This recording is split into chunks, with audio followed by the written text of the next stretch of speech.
No vídeo de hoje eu vou te mostrar como investir na bolsa de valores, montar uma carteira de investimentos na prática, comprando as melhores empresas e imóveis do Brasil. Se liga como.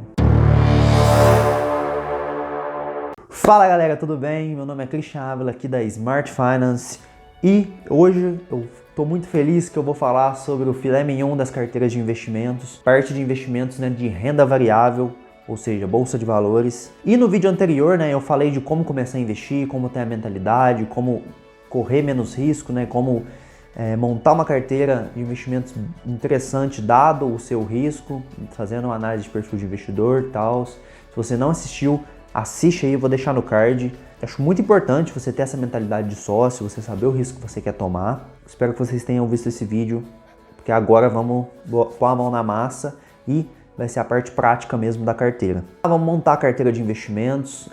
Eu vou montar essa carteira teórica dado o meu perfil de risco, mas ela vale para qualquer pessoa. Se você é mais conservador, você vai ter menos renda variável, mais renda fixa. Se você é tem uma carteira que é até mais agressiva do que a minha, então você vai ter uma parcela maior de renda variável ainda. Então, caso vocês tenham interesse em ter acesso a essas carteiras, essas macro alocações, pode me mandar DM lá no Instagram, que eu vou ter todo o prazer do mundo de mandar para vocês essas macro alocações. Então, eu vou usar do meu exemplo dessa carteira teórica. Vai ser uma carteira teórica de R$100 mil, tá? Que eu vou investir nesse vídeo. É teórica, eu não tenho esse dinheiro. Então, vocês estão vendo aí que a parte de renda variável no Brasil representa mais ou menos aí 45% da minha alocação. Então eu vou investir R$45 mil em renda variável. Como é que eu investirei a parte de ações no Brasil? Eu acho muito importante para quem vai começar a investir em ações, por uma questão de diversificação, nunca invista em menos de 10 setores diferentes. Por quê? Porque se você comprar, por exemplo, 2, 3, 4 setores, às vezes você tem 20 ações, mas você fica muito concentrado. Aí qualquer coisa que acontece com esse setor, por exemplo, quem estava em 2019, quem estava muito concentrado em setor financeiro ou às vezes de seguros, até elétricas, elas caíram muito e agora que elas estão começando a se recuperar. Evite essa concentração de setores, tenha pelo menos, na minha concepção, eu acho importante ter pelo menos 10 setores e 12 a 15 ações, acho que para começar já está de bom tamanho, não precisa ser mais do que isso. Eu não recomendo muito o ETF do índice Ibovespa, porque eu acho que ele tem muitos problemas, então eu prefiro de verdade aqui no Brasil fazer um stock picking bem simples, mas comprando ali empresas boas. Por que eu não gosto do Ibovespa? Por exemplo, BOVA11, enfim, esses fundos de índices que no exterior eu acho interessantes, mas no Brasil eu não gosto. Porque o Ibovespa, por mais que ele tenha 70 empresas, ele é muito concentrado no setor financeiro e de commodities. Qualquer coisa que acontece, por exemplo, no setor financeiro lá, o governo vai taxar banco, o Bovespa cai. O preço do minério de ferro cai, coisa que você não tem controle nenhum. Então, eu não gosto do índice Bovespa. Então, eu prefiro montar uma carteira, escolhendo os ativos individuais, por mais que eu saiba que isso é mais difícil para o investidor iniciante, mas eu tô aqui para justamente te ajudar aí a fazer isso. A gente faz essa seleção maior, essa análise mais top-down, seleciona 10 setores e mais ou menos 12 a 15 ações. E como é que a gente vai selecionar essas ações? Obviamente que eu posso ficar aqui horas falando só sobre análise fundamentalista, mas eu tenho alguns critérios, um checklist rápido, talvez para você, se você for investir por conta própria, talvez você delimite os seus critérios dentro do que você quer tomar de risco, dentro do que você entende como um bom ou mau investimento. Vou fazer um checklist aqui rápido para você selecionar as melhores empresas de cada setor. Acho que o primeiro ponto do checklist, que é o mais importante para mim, é você comprar empresas lucrativas. Então, você tem que ter empresa que dá lucro. Esse negócio de ficar comprando empresa que dá prejuízo, principalmente para quem é iniciante, não tenha cuidado. Então, compra empresas que deu lucro pelo menos nos últimos 5 anos, de preferência lucros crescentes, e acho que esse primeiro ponto já é muito importante. Segundo, bons indicadores de retornos. Por que bons indicadores de retorno? Se você pegar uma empresa que tem um ROI alto, um ROA alto, um ROI, Return on Equity, o retorno sobre patrimônio líquido, empresa que tem um bom retorno sobre o ativo, uma empresa que tem um bom retorno sobre o investimento, ela tende a ser uma empresa melhor e ser um melhor investimento. Terceiro ponto, boas margens de lucro. Obviamente depende do setor, alguns setores, por exemplo, como o varejo, você olha a margem bruta ou a margem EBITDA, mas, em geral, na média, você vai olhar ali a margem líquida, Empresas com margens melhores, normalmente são melhores que empresas que têm margens menores. Então, acho que é um bom checklist você olhar ali o grau das margens, porque isso representa o quanto que a empresa tem poder sobre o preço do que ela vende. O quarto ponto, talvez você olhar o indicador preço-lucro da empresa, ver se ele está em dia com o setor. Você pega, por exemplo, um preço-lucro que é um pouco distorcido.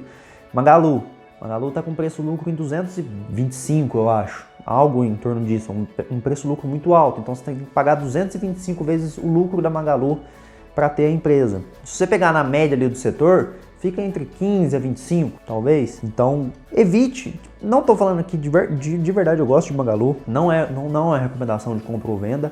Mas evite empresas que estão muito distorcidas. Você pode até ter Magalu, mas evite. Acho que para quem é iniciante é um bom ponto. Acho que quinto ponto, que casa muito com essa questão do preço-lucro, é você avaliar o crescimento das receitas e crescimento dos lucros da empresa. Por exemplo, você pode pagar um preço-lucro mais alto, não tem o menor problema, só que ele tem que ser justificado pelo crescimento. Não faz o menor sentido você comprar uma empresa 30 vezes lucro se ela não tem crescimento dos lucros. Enquanto que, às vezes você acha empresas que têm um bom crescimento dos lucros e estão sendo negociados a esse indicador PL mais baixo. Não tem problema em você comprar uma empresa com preço-lucro alto, só que você tem que entender que ela tem que entregar um crescimento maior. Tenha em mente que é importante você ter empresas que estão crescendo receita e crescendo lucros. Você pode ter empresas que estão ou estabilizadas ou em decrescimento, né, em queda das receitas do lucro? Pode. Mas a tendência é que essas empresas vão cair o preço. Você está disposto a isso? Eu prefiro, no checklist, sempre tem empresas que estão crescendo receita e lucro. Então, para fazer essa análise, que mesmo que é um pouco mais superficial, é uma análise mais rápida, você pode usar alguns sites como o Fundamentei, do Eduardo Cavalcanti, que é um site muito bom. O Status Invest, que também é um site bem completo, tem bastante indicadores. E você pode também dar uma olhadinha nos relatórios. Aí vai de cada um, quanto tempo você quer se dedicar nessa análise fundamentalista.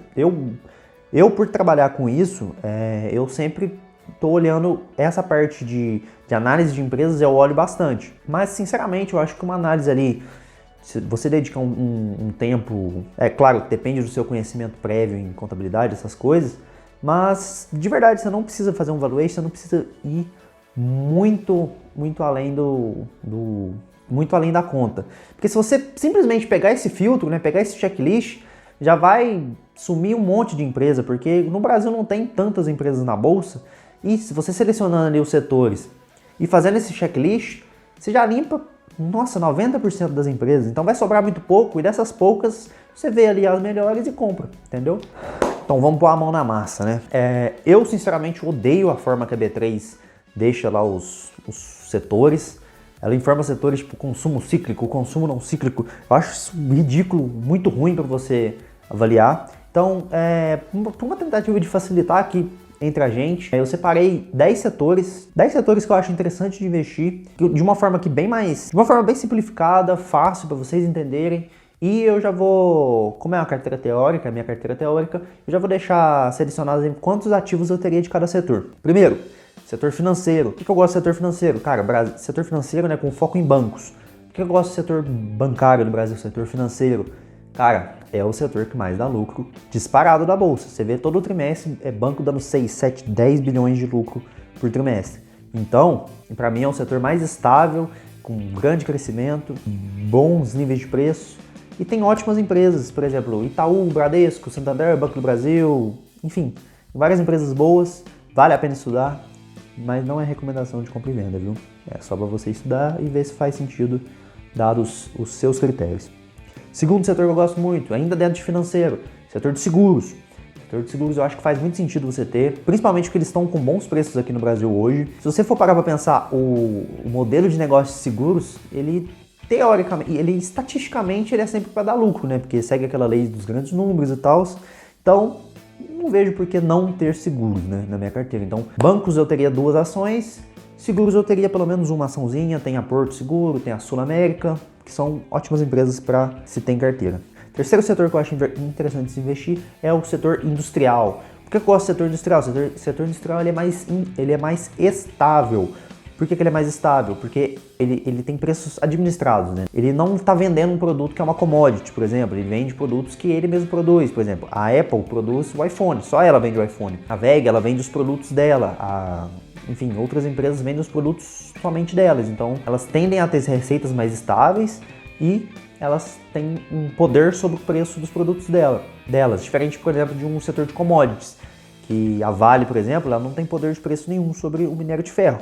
Quem tem o poder de preço é o mercado. Então, acho importante você ter pelo menos uma açãozinha do setor industrial.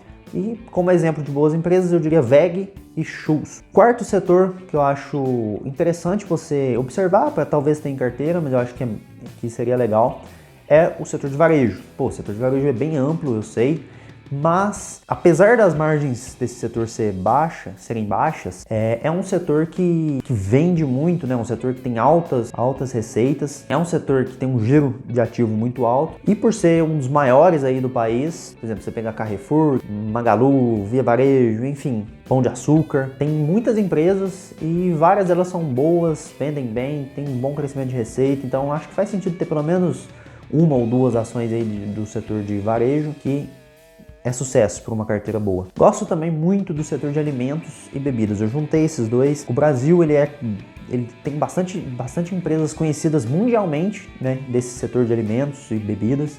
Então, acho que faz sentido ter pelo menos uma ou duas ações desse setor. E costuma ser bastante sólido, ele não sofre muito com alterações de preços, ele não vende commodities, né? Por exemplo, a Ambev, ela tem poder sobre o preço da Brahma, sobre o preço da Skol, sobre o preço da Bud, sobre o preço da Corona. Eles costumam ser estáveis e de crescimento bastante sólido. Então, é um setor que eu gosto. Eu já dei de exemplo a Ambev, a M Dias, e tem a Camil também, que é uma boa empresa do setor. Vamos lá, um polêmico agora, que é o setor de commodities. Por que eu acho que o setor de commodities pode fazer sentido na sua carteira, né? Não necessariamente você precisa ter. Apesar de ser um setor muito cíclico, muito instável, eu acho interessante você ter pelo menos uma ou duas ações do setor de commodities. O Brasil, praticamente, boa parte das receitas do Brasil, o Brasil é um grande exportador de commodities. Tem boas empresas dentro, tá? Eu não gosto dessa análise simplista só porque é cíclico que você não vai comprar. Acho que faz sentido talvez você fazer uma análise, ver se compensa ou não. Tem boas oportunidades no setor de commodities. Eu não vejo como um problema você ter exposição, mas sabendo muito bem dos riscos. Acho que uma açãozinha, ou se você conseguir, ou você compra mais de uma ação, mas com uma exposição menor. Então, por exemplo, eu vou investir em ações aqui R$25 mil, certo? Que é 25% da carteira. Ao invés de eu vou comprar 15 ações, ao invés de eu comprar cada ação por 1.600, eu compro o setor de commodities por 1.600 e eu compro desses 1.600 várias ações, entendeu? Por exemplo, eu posso comprar uma Vale, uma Klabin, uma São Martinho, uma Petrobras, enfim. Acho que pode fazer sentido. E principalmente, eu acho que tem boas empresas nos setores que fazem parte da cadeia de commodities. Por exemplo, o setor ferroviário, por exemplo, Cosan, PetroRio, BR Distribuidora, enfim. Várias empresas que são teoricamente de commodities, mas que não vendem a commodity necessariamente. Pode fazer sentido. Acho que o setor elétrico é um clássico aí da bolsa, para mim é um dos melhores, é um dos que estão sendo negociados aos melhores preços. Gosto muito do setor, todo mundo que me conhece sabe que eu sou fã do setor elétrico brasileiro. É muito bom, é muito estável, tem bom crescimento, apesar de tudo. Tem ótimas empresas. Então, acho que faz sentido em qualquer carteira ter pelo menos aí duas ações do setor elétrico. Pode ter até três, porque tem empresas de geração, transmissão e distribuição de energia. Você pode ter uma de cada, ter a melhor de cada, ou ter, enfim, a Energias do Brasil, por exemplo, ela atua nos três setores. Enfim, vai de cada um. Eu acho que pelo menos umas duas ações desse setor é importante ter em carteira. Saúde, faz total sentido, acredito eu, ter empresas focadas no setor de saúde na carteira, porque o gasto per capita com medicamentos, com saúde no geral, vem subindo ano após ano e a tendência é subir mais. Então acho que a gente tem que aproveitar essa subida do envelhecimento da população, do gasto com medicamentos. Tem ótimas empresas no setor, dá 3 exemplos aqui de empresas interessantes: Fleury, Pardini e Ipera. Do setor de saúde, eu acho que vale a pena ter pelo menos uma ou duas ações também. Vestuário e moda. Por que eu gosto de vestuário e moda? cara, ninguém vai parar de usar roupa, ninguém vai parar de seguir a moda, independente do que aconteça. Então, acho que é um setor bem perene, é um setor sólido, é um setor que tem crescimento. Mesmo na crise, essas empresas estavam explodindo de vender. Então, eu gosto muito do setor, eu acho que por uma questão de diversificação faz todo sentido.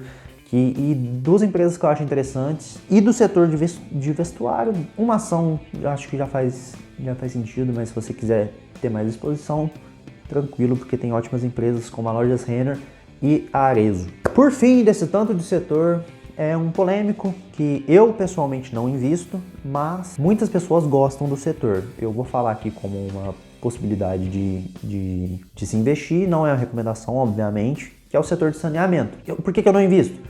Porque não passa nos meus critérios de governança.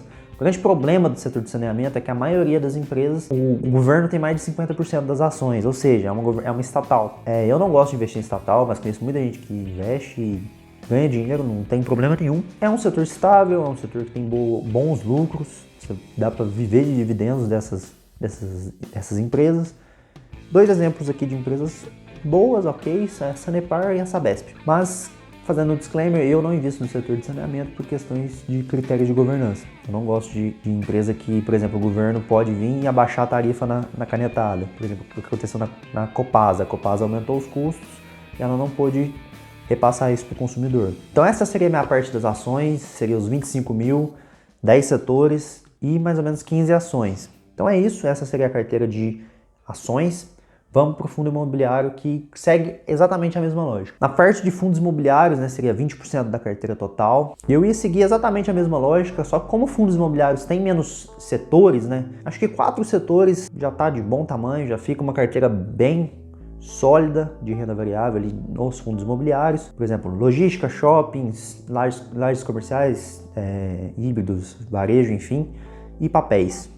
Se você tiver isso, você já tem uma carteira legal, bem diversificada. Então, 4 setores, mais ou menos ali de 4 a 6 ativos, já está de bom tamanho, não precisa mais do que isso. E os meus critérios, né, um checklist rápido assim para investir num FII, eu gosto de, primeiramente, olhar aquele indicador que chama preço-valor patrimonial. Por que eu gosto de olhar o preço-valor patrimonial nos imóveis, né, nos FIIs e não nas ações?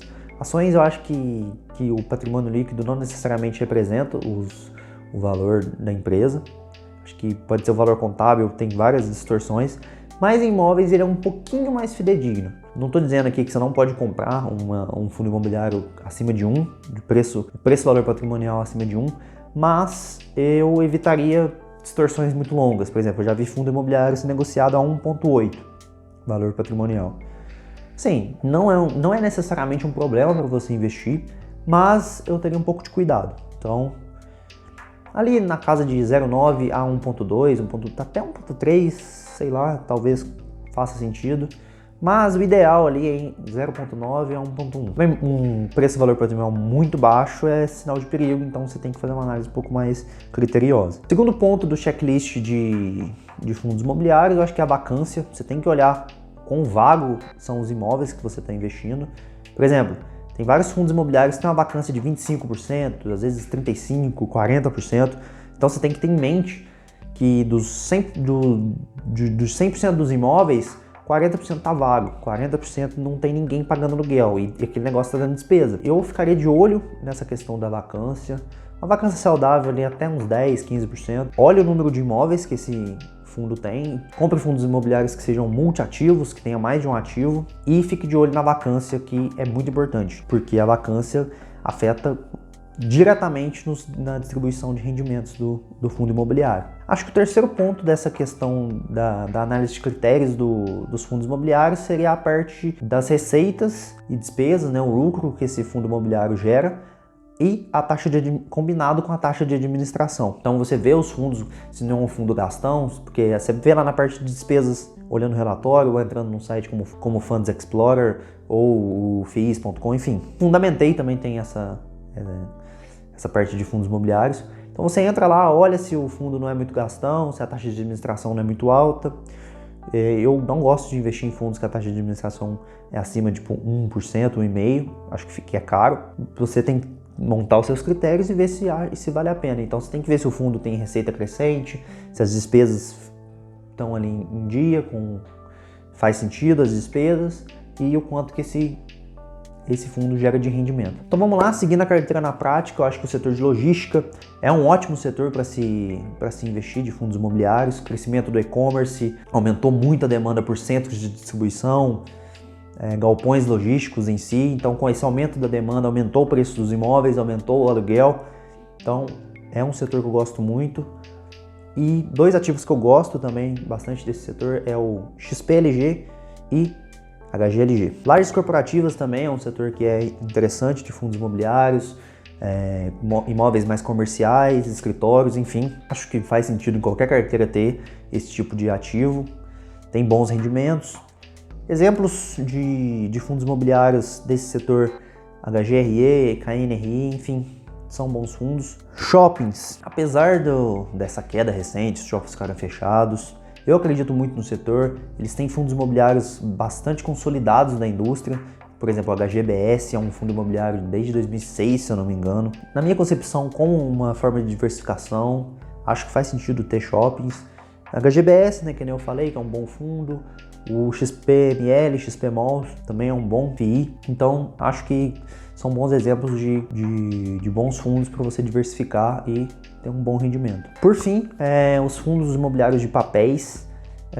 Eles eu não recomendo tanto para quem está começando mesmo, para quem eu acho que eu ficaria apenas nos galpões de tijolo. Os galpões de tijolo são os que têm lastro mesmo nos imóveis. Os fundos imobiliários de papéis, eles compram títulos de dívida. É uma boa alternativa, mas ele é mais difícil de analisar, você dá um pouquinho mais de trabalho. Então, esses, como investidor iniciante mesmo, quem está começando hoje, eu evitaria. Mas, de qualquer forma, eu acho que como uma forma de diversificação, para quem já tem um pouquinho mais avançado, é muito interessante. Então, esses fundos de papéis, eles compram dívidas imobiliárias, né? Geralmente CRIs, e eles ganham com o rendimento desses investimentos. Um dos mais consolidados aí da bolsa e que eu acho interessante é o MXRF. Então é isso, dos 20k, dos 20 mil que eu investiria na parte de FIIs, eu colocaria 5 mil em cada um desses setores, então eu dividiria entre 1 ou 2 fundos imobiliários de cada setor. E pode ser uma forma também de diversificação, você ter um FOF. O que é um FOF? É um fundo de investimento que investe em outros fundos de investimento. Por exemplo, o KIZU 11, que é o fundo que segue o índice Suno 30, né? Eles têm lá eles têm diversos tipos de critérios para escolher os 30 melhores fundos imobiliários. Pode fazer sentido se você quiser ter esse fundo, eu não vejo problema nenhum. É uma questão de diversificação e reduzir o risco não sistêmico. Então, resumindo, né, a gente fez aí uma carteira na prática de investimento em renda variável, somente nessa parte de renda variável.